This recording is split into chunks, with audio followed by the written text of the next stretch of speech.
안녕하십니까 회원 여러분. 자, 오늘도 왕초보 사진교실을 좀 계속 해보죠. 저희 교재 48쪽입니다. 교재들 피시고요. 48쪽입니다. 자, 렌즈의 초점거리 5 해갖고 줌렌즈로 돼 있네요. 자, 오늘 줌렌즈를 해보죠. 저번 시간에 이제 광각렌즈를 끝냈었고요. 줌렌즈를 이번 시간에 할 텐데요. 자, 이게 시작하기 전에 여러분한테 먼저 좀 하나 좀 물어볼게요.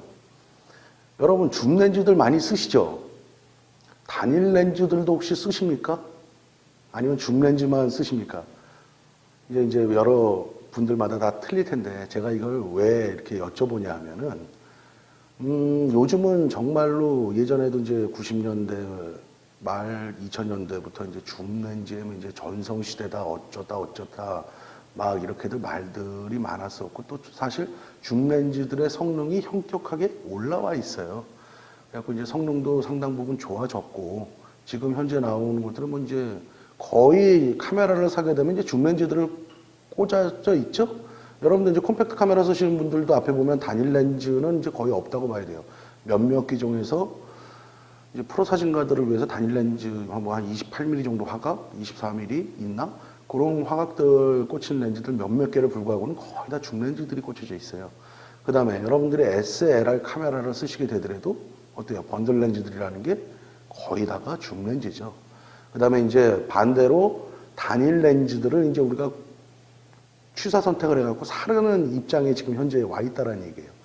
그전에는 줌렌즈를 우리가 취사 선택을 해갖고 거꾸로 사고 단일 렌즈가 꽂혀져 있었는데 필름 카메라 시대만 해도 그 전 필름 카메라 이렇게 넘어올 때 그러는데 이제는 반대가 됐다는 얘기죠. 그만큼 줌의 전성시대라고 해도 과언이 아니라는 얘기입니다. 자, 그렇다면 여기서 이제 단일 렌즈하고 줌 렌즈하고 뭐 어느 게 좋냐 나쁘냐 이 얘기를 하자는 게 아니라 그렇다면 단일 렌즈는 안 써도 되느냐?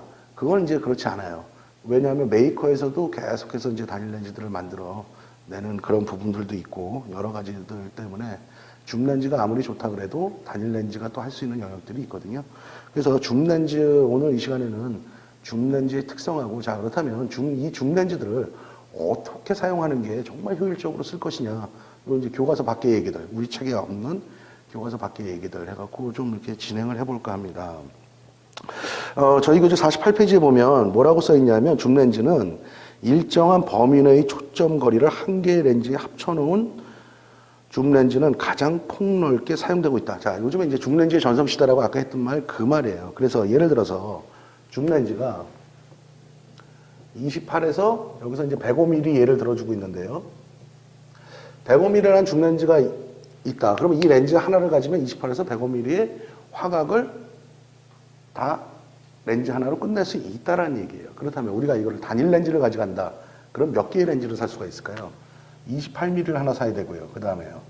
35mm, 50mm, 85mm, 105mm. 이렇게 해갖고 몇 개의 렌즈를 사야 돼요? 하나, 둘, 셋, 넷, 5개의 렌즈랑 화각을 28, 105mm 렌즈 하나로 끝낼 수 있다는 얘기예요. 얼마나 편해요, 여러분. 굉장히 편하죠. 우리가 지금 SLR 카메라든 콤팩트 카메라건 필름이건 철상 소자인 CMOS든 CCD를 쓰든 우리가 이거를 쓴다는 거를 우리는 정사진을 찍는다 그래요. 그냥 정사진. 그러면 움직이는 사진은 뭐냐? 여러분들 극장에서 볼 때 영화, 무비 카메라들. 그거는 이제 우리 비디오 카메라하고는 개념이 틀려요. 비디오 카메라는 이제 테이프라든가 요즘은 이제 기술 발달돼 갖고 이제 철상 소자들도 많이 쓰고 메모리에다가 이제 입력을 하는 방식들이고 아직도 영화 쪽에서는 이제 퀄리티나 이런 것들 때문에 필름을 쓰거든요. 필름 그거를 이제 돌려줄 수 있는 카메라. 그 카메라는 뭐가 유명한 게 있죠? 아리 또는 미첼 카메라. 그랬었어요. 이 얘기를 제가 왜 드리냐면 우리가 현재 사진으로 찍고 있는 이 정사진을 내서는 줌 렌즈를 쓰기 시작한 지가 그렇게 역사가 오래되진 않았어요. 우리는 이제 단일 렌즈들로 이제 했었다는 얘기죠. 퀄리티 때문에 그런 거예요. 움직임이 계속해서 돌려갖고 하는 게 없기 때문에. 영화는 이제 1초에 24프레임을 돌리죠. 그래서 조금 초점이 나가거나 문제가 좀 있다 그래도 그걸 우리가 머릿속으로는 느끼지 못한다는 개념이에요. 그랬을 때 우리는 정사진에서 단일 렌즈를 쓸 때 이미 무비 쪽이나 비디오 쪽에서는 줌 렌즈를 쓰고 있었어요. 그때 줌 렌즈가 영국에서 나오는 쿠쿠라는 렌즈하고 프랑스 나오는 앙제뉴라는 회사가 있어요. 앙제뉴에서도 이제 우리 정사진, 즉 우리 그냥 일반 사진용 렌즈들도 몇 개들을 만들어서 또 유명해지고 여러분들이 알게 될 수 있는 계기가 됐었는데, 그 회사들은 예전에 이제 무비 쪽에, 영화나 이쪽에 렌즈들을 많이 만들었던 회사예요. 그때 거기서 이제 나왔던 줌 렌즈들. 그 다음에 영화용 렌즈에서 뭐가 또 유명할까요? 칼 자이스 렌즈들도 고가품에 속하죠. 근데 이제 비싼 부분들이고, 하여간 영국의 쿠코, 뭐 프랑스의 앙제뉴, 독일 쪽의 자이스 렌즈, 이건 무비 쪽에서 했어갖고, 제가 하고 싶은 얘기는 뭐였냐면, 이미 우리는 단렌즈를 쓰고 있을 때 무비 쪽에서는 줌렌즈를 쓰고 있었다. 줌렌즈의 역사는 상당히 우리가 생각하는 것만큼 그렇게 짧지는 않다. 하지만 정사진에서는 짧았다. 자, 그래서 이 5개의 렌즈를 갖고 있어요. 그럼 줌렌즈의 가장 편리한 건 뭐냐면, 단일 렌즈하고 28-105 렌즈, 즉 28mm하고 28-105 렌즈랑 1대1로 비교한다 그러면 물론 줌렌즈가 무거워요. 하지만 이 5개의 렌즈를 다 갖고 다니는 무게보다는 28-105mm 하나를 갖고 다니는 게 무게는 훨씬 가볍다. 그 다음에 렌즈 밝기는 어떻게 돼요? 렌즈 밝기는 보통 28-105 렌즈가 3.5, 4.5 정도가 될 거예요. 캐논에서 나오는 것들이. 그 다음에 이제 요즘 뭐 2870, 2470 이런 렌즈들은 밝은 게 2.8. 그랬을 때 이걸 다 떠나갖고 밝기는 아무래도 단일 렌즈가 밝다. 밝기는 밝다. 줌 렌즈니까 이렇게 얘기했는데, 밝기는 단일 렌즈에 비해서 어둡다. 어둡다. 요게 이제 단점으로 들어가요. 근데 이제 갖고 다니면서 화각적으로 볼 때는 줌 렌즈가 월등히 편하다. 이런 문제, 이런 장단점들이 존재를 한다는 얘기죠. 자, 그러면 우리가 정사진에서 왜 무비 쪽에서는 이미 줌 렌즈가 많이 쓰기 시작했는데, 왜 우리는 정사진에서는 늦게 시작됐냐면, 그건 이제 2가지로 볼 수가 있어요. 어떤 문제들이냐면, 이제 이미지 서클이라는 것들이 필요해요. 사진을 찍다 보면. 이미지 서클이라는 건 뭐냐면, 예를 들어서 렌즈가 원이기 때문에 이미지 서클은 항상 원형으로 나오는데, 이건 이제 줌 렌즈하고 상관없지만 그냥 말 나온 김에 조금 말을 해보고 가죠. 우리가 이제 사진을 찍을 때 보통 직사각형이죠. 찰상 소재가 됐건 필름이 됐건. 실제로 이미지 서클을 보면은 이 필름이나 찰상 소재를 커버하는 원이 있어요. 이 원을 이미지 서클이라 그래요. 그런데 줌 렌즈는 아무래도 단일 렌즈에 비해서 이 이미지 서클을 크게 만들기가 힘이 들어요. 그런 원리가 있어요. 이건 이제 더 깊게 들어가면 전문 용어들이 나오는데, 이거는 이제 우리가 이제 왕초보 사진교수에서는 맛만 보시라는 얘기예요. 그래갖고 요 부분들 때문에 줌 렌즈가 힘들었고요. 또 하나는 무슨 문제가 있었냐면, 줌 렌즈는 여러 가지 수차라든가 가변 초점거리, 즉 28에서 아까 예를 들었듯이 105mm에서 화각을 변화시켜줘야 되니까 그 수차라든가 여러 가지 기술적인 거에서 아무래도 렌즈 매수가 많이 들어가요.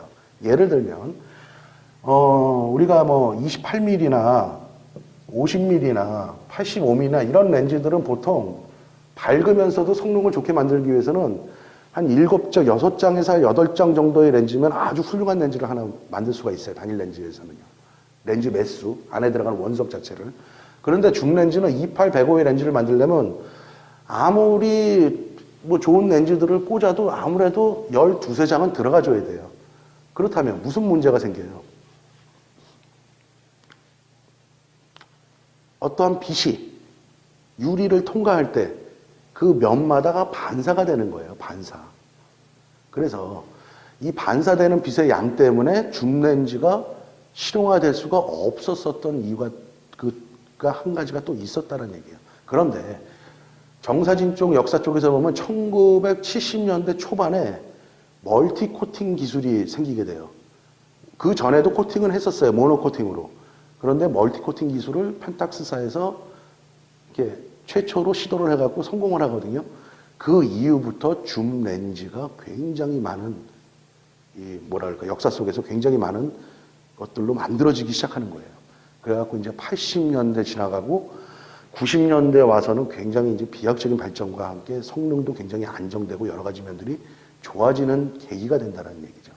지금 이제 제가 교과서 밖의 얘기들을 해드리고 있어요. 역사적으로 그냥 한 번 정도 해드리고 있는데, 지루하신가요, 여러분? 근데 이거 한번 들어보시면 재밌으실 거예요. 그래갖고 그때부터 이제 줌 렌즈들이 비약적으로 발전을 한다는 얘기예요. 이것도 다음 편에서 좀 계속 해볼 수 있게요. 하겠습니다.